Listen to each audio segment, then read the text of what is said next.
ముఖ్యంగా మాట్లాడుకోవాల్సిన అంశం బూతులు నేర్చుకోవటం ఎలా, ప్రత్యర్థుల్ని ఎలాగా తిట్టాలి.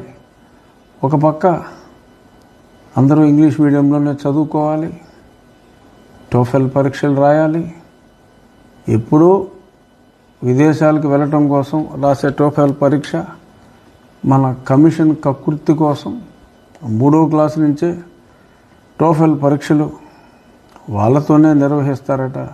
నాలుగు గీసుకున్నా ఎందుకు పనికిరాదు ఆ 3వ క్లాసులో రాసే టోఫెల్ పరీక్ష. పరీక్షించుకోవచ్చు మన ఉపాధ్యాయులతో, కానీ పరీక్షలు పెట్టాల్సిన అవసరం ఏముందమ్మా జగన్మోహన్.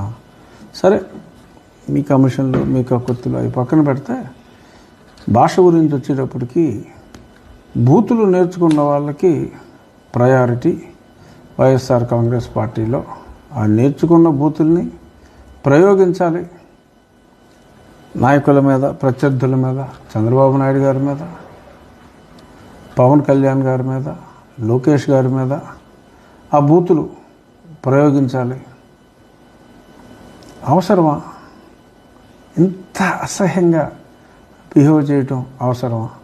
మీరు మాట్లాడుతున్నారు, అసహించుకుంటున్నారు ప్రజలు.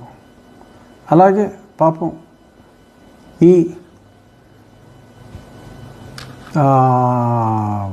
ఒత్తిడికి తట్టుకోలేక మాట్లాడిన వాళ్లకు మార్కులు రాలేదని చెప్పి తీసేస్తున్నారు. ఎందుకు వస్తాయి మార్కులు? రాలేదంటే మళ్ళీ తీసేస్తున్నారు.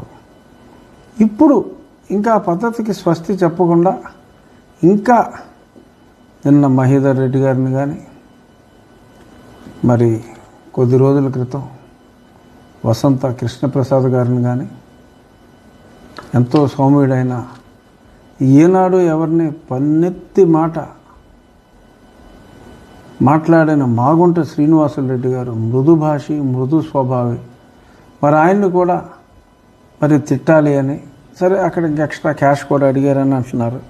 క్యాష్ కాంపోనెంట్ని మనం పక్కన పెట్టేస్తే మరి తిట్టాలని. అలాగే మరి అమరావతికి సమీప ప్రాంతంలో ఉన్న ఎంపీని కూడా నువ్వు కంపల్సరీగా తిడితేనే సీట్ అంటే ఆయన అక్కర్లేదు అని చెప్పారని. ఇలా ఎందరో. అసలు అన్నిటికీ నేను ఎప్పుడో గతంలో చెప్పా. అప్పుడు నన్ను చాలామంది ఫోన్ చేసి అడిగారు, ఏంటండి అలాగా అంత డైరెక్ట్గా ఎవడన్నా అడుగుతాడా అని చెప్పి నన్ను అడిగారు.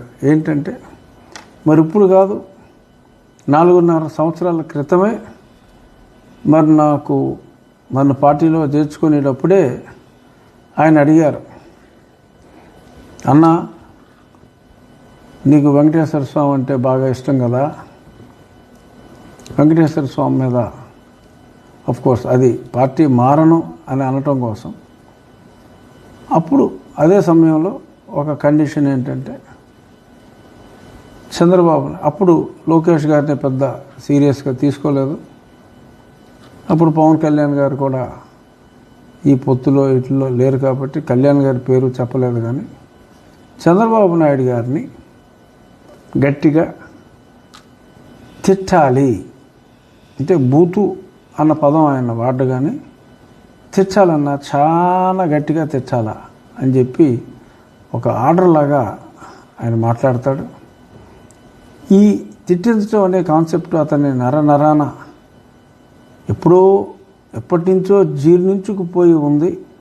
అది ఇప్పుడు అందరికీ బహిర్గతం అయింది. నేను ఎప్పటి నుంచో చెప్తున్నా, ఎందరో తిడుతున్నారు ఈ పార్టీలో. తిట్టేది వాళ్ళైనప్పటికీ బలవంతంగా తిట్టించేవాడు జగన్మోహనుడు.